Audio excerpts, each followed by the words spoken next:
Urine in my heart. 38 kilograms. The doctor told my family to say goodbye to me.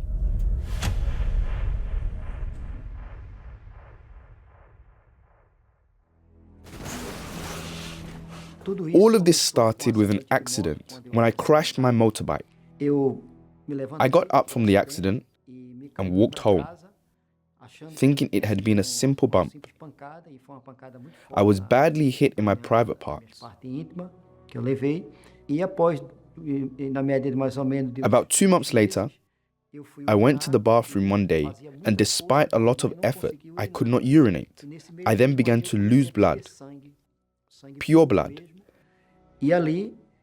I started to run a fever. My kidneys were damaged. I couldn't urinate properly, and every time I drank water, I found it difficult to pass urine. My brother and I went to a medical center near home. When we got there, the doctor examined me and then asked for a blood test. She caught me by surprise when she said that I needed to be hospitalized immediately. I was casually dressed in flip-flops, thinking that I would only undergo a routine examination, but she had already booked a bed for me. After the exam result, she told me that I had severe anemia due to the blood loss. She was certain that my urine and my whole body were infected. When I arrived at the emergency room, the nurse came and put a probe in me. After that, the urine started to come out all rotten and black. It was so bad that the doctor called my sister and said that they had already done what they could do for me. Your brother may only have 8 days to live. He will not make it past this week. The reason for that was that my medical exam showed that I had water in my heart. Urine had leaked into my lungs, and now there was water and urine there. So all my internal organs were already infected.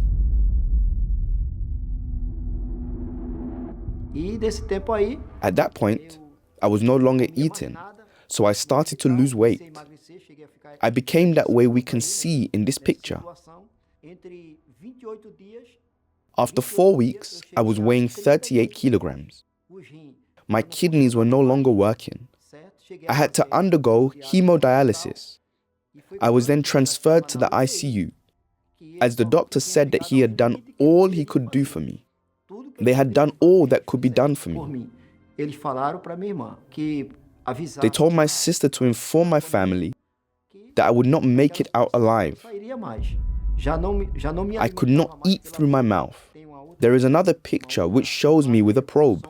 I was already being fed through the nose. I already knew about faith because I had been in the church for 21 years. I had been healed in the church in the past. Soon after my healing in a special meeting, I was baptized in the Holy Spirit. For this reason, I could not accept that situation. Having the Holy Spirit, the Spirit of God, I didn't accept what I was going through. A revolt arose inside me, and through this revolt, I started to not see myself as a sick person. I no longer saw myself as sick. I then decided to take a step of faith through my revolt. This happened exactly at the time of the campaign. God showed me what I had to do.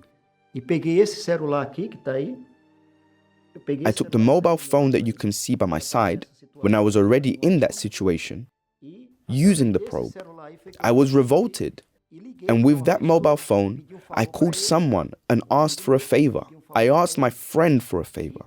I had something that I was very attached to, really attached to. However, I thought, what is the point of having it? If I died, it would be left here anyway. Even if I was transferred to a better hospital and give it to a doctor, it wouldn't solve my problem. It wouldn't resolve it. So I appealed to my faith in God. I then asked my friend to present that sacrifice in my name on the altar because I was in no condition to go there. I agreed to do that favor for him. However, I had to have it on record saying that he was doing this by his free will. It was his faith, but to do that, I had to have it documented. When he asked me to do that, I have the audio recorded here. When he asked me, I will play this so you can hear it. His voice was weak. I couldn't understand properly. I had to ask him to repeat it several times.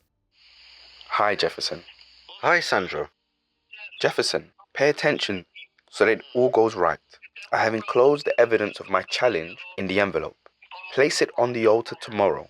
It has to be tomorrow, brother. There can be no delay. I will do it tomorrow, no problem. Explain that it is the sacrifice of someone in hospital. It has to be there, on the altar. Go up there in the way that I have explained. That's right, no worries. When I saw the faith of this man, I said, I must do the best I can for him. I have to give my best for him, because I have to do this like I was doing it for me. He went to the altar on my behalf. He became my legs and my arms.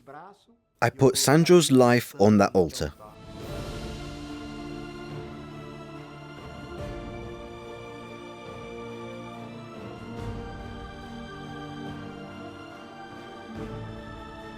As he went up the altar, I was there on the hospital bed. I came down with the certainty that everything would change. The doctor had told me that I had 8 days to live, but I had already been in hospital for 45 days. The probe had been removed, and the exam showed that everything was improving. My lungs were working at 100% again. Previously, when I tried to speak, I would feel very tired. As you could hear in the audio to my friend, it showed how tired I was while speaking to him. However, at this time, I could see the power of God strong in my life. I was surprised by Sandro's recovery. It was very quick. Every time I visited him, I saw him changing more and more, his situation improving, even his voice, his countenance, everything changed. I said, it is the action of God in his life. It was a supernatural thing that happened to me. Even the doctor told me that she did not know what was happening. I have kept all the exams. She told me, you will be discharged this week. I was then discharged from hospital.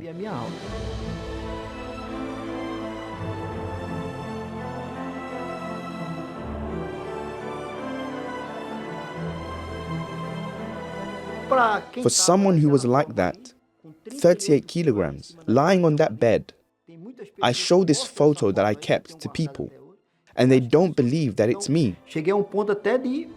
I was even placed on a diet by the doctor because I went over my normal weight. 6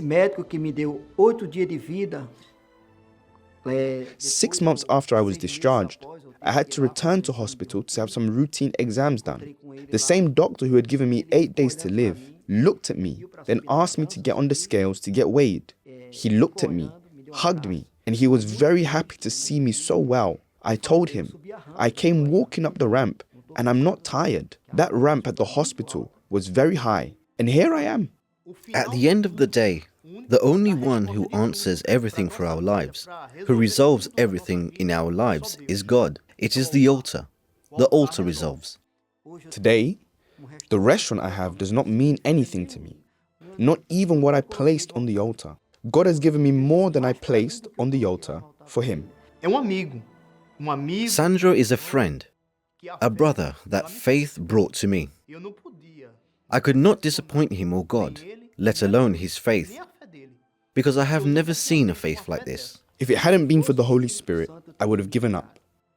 I would have given up. But I thank God. Thank God for his Spirit inside me. Every day he surprises me more.